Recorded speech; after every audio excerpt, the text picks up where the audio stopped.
अरे आ गई तुम? बस सीवी भेजते रहना, जॉब तो तुम्हें मिलने वाली है नहीं। अरे मेरा छोड़ो, मैंने सुना है कि तुम्हारा प्रमोशन हो गया है, मुबारक हो। प्रमोशन ना काम करने से मिलती है, ये तुम्हारी तरह घर पे बैठे बैठे नहीं मिलती। अरे यार मुझे पता है, लेकिन मैं ट्राई तो कर रहा हूँ ना। क्या ट्राई कर रहा हूँ? सारा दिन ना मैं कमाती हूँ, घर के काम ना मैं करती हूँ, और तुम सिर्फ घर पे बैठे रहते हो और कुछ नहीं करते हो। यार 2 महीने पहले तो तुम्हारी भी जॉब नहीं थी, तुम्हें मिल गई तो मुझे भी मिल जाएगी। एक्सक्यूज मी, मुझसे कंपेयर करने की ना जरूरत नहीं है तुम्हें खुद को। अरे यार मैं तुमसे अपने आप को कंपेयर नहीं कर रहा हूँ, बस मैं तुम्हें बता रहा हूँ कि अच्छे वक्त के साथ साथ बुरा वक्त भी आता है। आज मेरा बुरा वक्त है तो बस थोड़ा सा एडजस्ट कर लो। 2 महीने से ना मैं एडजस्ट ही कर रही हूँ, इससे ज्यादा मैं और कितना एडजस्ट करूँ। यहाँ दूसरों के पति ना कमा के लाके खुद खिलाते अपनी बीवी को, पर यहाँ पे उल्टा हो रहा है। यहाँ मैं कमा के ला रही हूँ और तुम बैठ के खा रहे हो। बस बहुत हो गया सरजिस, अब मुझे ना तुम्हारे साथ रहना ही नहीं है। अरे दीप कहाँ जा रही हो तुम? जा रही हूँ मैं इस घर को छोड़ के, क्योंकि मुझे अब इस घर में रहना ही नहीं है। अरे दीप मेरी बात तो सुनो दीप।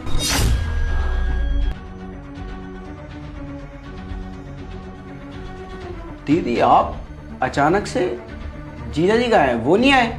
सरजिस नहीं आए। नहीं आए मतलब ये कि मैं उस घर को छोड़ के आ चुकी हूँ और अब मैं उस घर में वापस कभी नहीं जाऊंगी। ये आप कैसी बातें कर रहे हो? घर छोड़ के आ गई हूँ? क्यों, कुछ हुआ है क्या?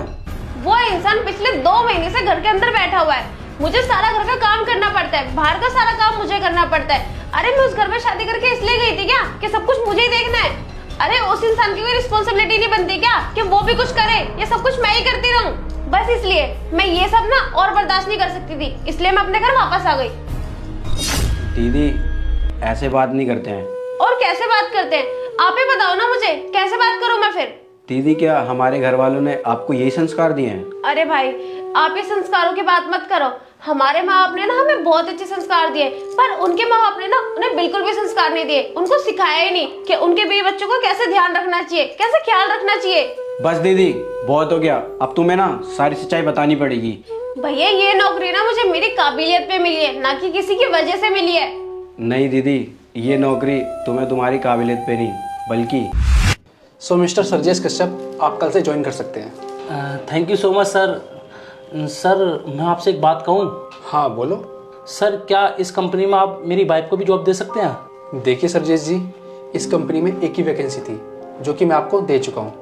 हाँ, पर एक चीज़ हो सकती है, मैं आपकी जॉब स्विच करके उनको दे सकता हूँ, पर उसमें भी ना एक कंडीशन है।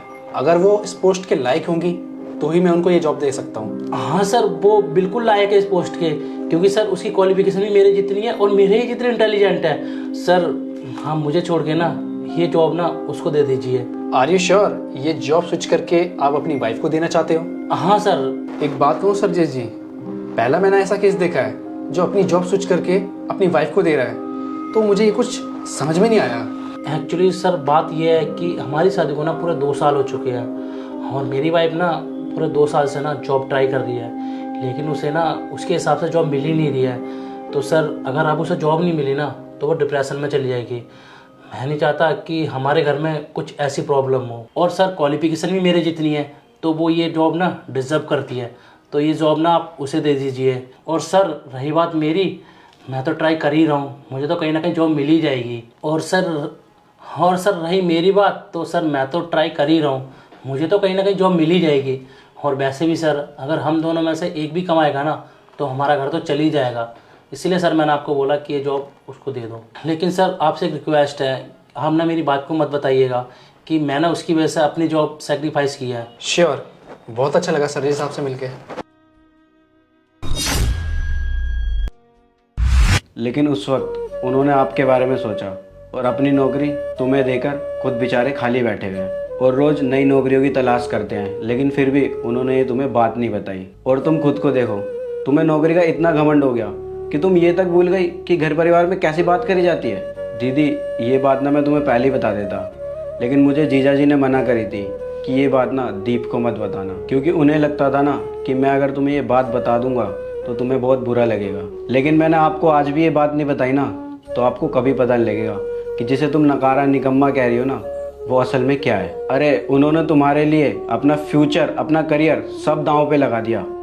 और दीदी आपको तो अच्छे से पता है, जब हमारे माँ बाप मर गए थे तो हमारे पास खाने तक के पैसे नहीं थे, दर दर की ठोकरें खा रहे थे और उस वक्त उन्होंने आपसे शादी करी, मुझे पढ़ाया लिखाया, और आप उन्हें नकारा निकम्मा कह रही हैं। दीदी ये मत भूलो कि आज हम जो भी है ना वो उन्हीं की देन है। अगर आज वो नहीं होते ना तो हम पता नहीं कहाँ होते। दीदी अभी भी देर नहीं हुई है, आप उनसे जाके माफ़ी मांग लो, सब ठीक हो जाएगा। और अगर आपने उनसे माफ़ी नहीं मांगी ना तो आपके लिए मेरे घर में भी कोई जगह नहीं है। भैया आप सही कह रहे हो, मैंने सच में कितना गलत किया उनके साथ। उन्होंने तो शुरू से हमारा साथ दिया, हमारे लिए सब कुछ किया, और जब मेरी बारी आई तो मैंने उनके साथ इतना कुछ कर दिया। आपने सही कहा, मैं ना जाके उनसे माफ़ी मांगूंगी, और उन्होंने मुझे माफ़ नहीं किया ना तो चाहे मुझे हाथ जोड़ने पड़ जाए उनके आगे, पर मैं फिर भी उनसे माफ़ी मांगूंगी।